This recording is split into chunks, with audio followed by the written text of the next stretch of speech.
Iga, congrats on the win. Sarana's obviously a really experienced opponent. What did you need to do well today to get past her? Yeah, she's a great player, and I have a lot of respect for her. So I knew I have to be, really focused, and I wanted to be more solid than on my last match. And I'm happy with the level of my focus and the consistency. So yeah, it was a good match. For sure, not easy conditions as well, super humid. So I'm happy that I didn't let this affect me. Congrats on the win. Thank you. We were talking to Carlos yesterday, and he was saying it often takes him 2 or 3 matches at a tournament to kind of find his groove and get comfortable.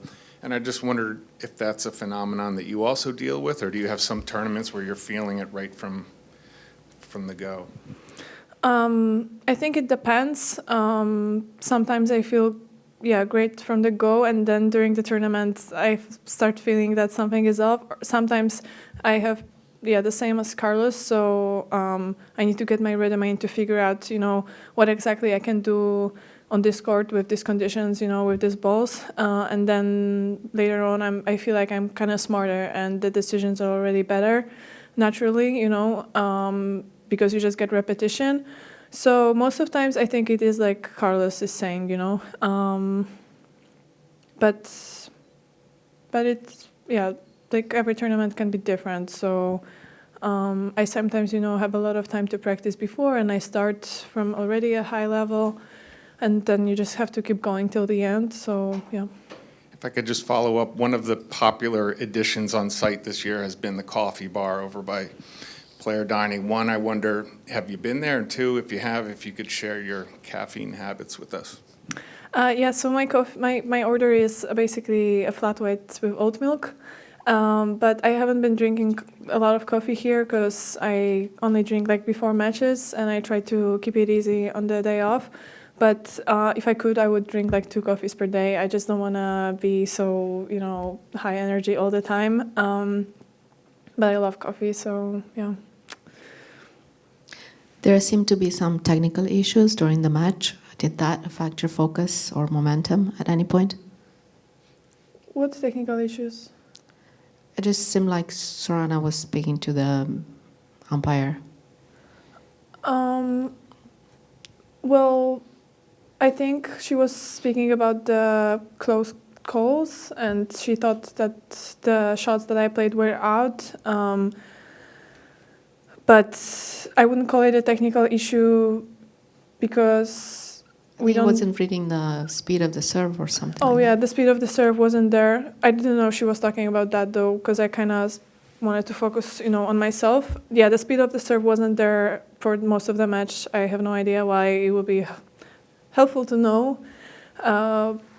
how it looks like, but besides that, I was just focused on playing, so I didn't really think about this stuff, and just played my game and used the time, in between points to kind of recover and, I don't know, use the towel and try not to think about the heat. Didn't focus on the technical stuff at all. Here you go. Well played. Watching you this week, it's been a bit weird and different to see you with a blue racket and not a white one. Oh, yeah. Because has it been different for you in any way? I mean, I know it's just like a paint job. And separate from that, when was the last time you actually made a big change to your racket specs? Oh, the racket specs, honestly, they're the same since 2020. So I don't know how other players do it, but I don't know. I tried to have some changes, but at the end, there were some things I did better with the new racket and some things that I did worse. So it was better for me to stay with the one that I have now. And Taking Fiber has been really helpful with always adjusting it. If we wanted to change, But the colorway, it's great. I think it's super exciting, and I'm really proud and happy that they did this for me and Daniel, to celebrate our victories at the US Open. And I think it's exciting because Taking Fiber always kind of stick to the white colorway, which I always loved. But this is something special and something extra, so I'm really enjoying it. And I thought at the beginning it might be weird, you know, seeing the blue racket in front of you instead of the white one, but it didn't. It was just great from the beginning. In the Roddick podcast, you mentioned that you had to commit to the flatter serve. I'm curious, what was like did you have to get over any mental hurdles or like trust it more? Like what allowed you to commit, I guess? No. I mean, honestly, I'm always this kind of player that needs to see the proof. If the serves are going to actually go in, yeah, I will be like convinced. I would say maybe at the beginning of the season and when I started working with him, I didn't believe that I can serve like 185 and 180 consistently. So I think he helped me with reaching this higher speed, and we were working a lot of hours on like precision. So I think I used it really well on Australian Open and on Wimbledon. Now I need to find it again with these balls here, but I think I'm like more brave with my decisions, and I wouldn't say there were any hurdles. I just kind of needed to believe it.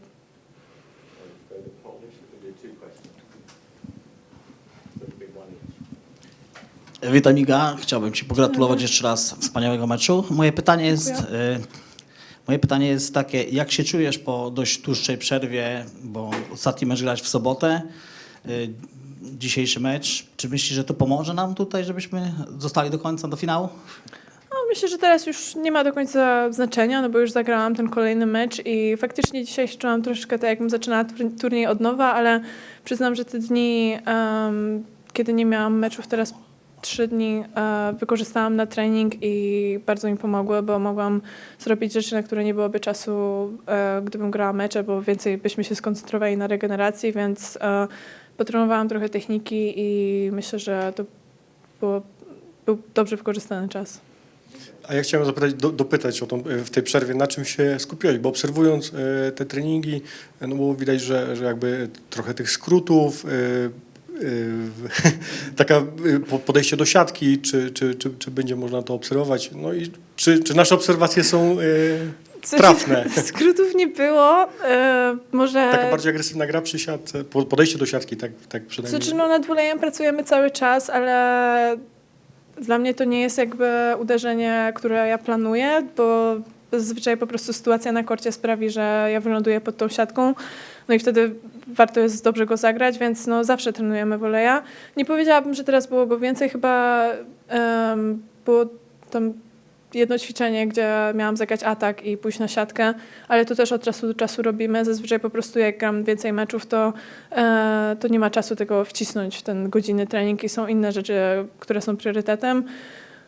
Ale ogólnie no, po prostu potrenowałam to, czego nie do końca czułam, jak wyszłam tutaj na pierwszy swój mecz i super wyszło, więc mam nadzieję, że przełożę to teraz właśnie na kort meczowy, tak jak dzisiaj to zrobiłam. Dziękuję. Thank you.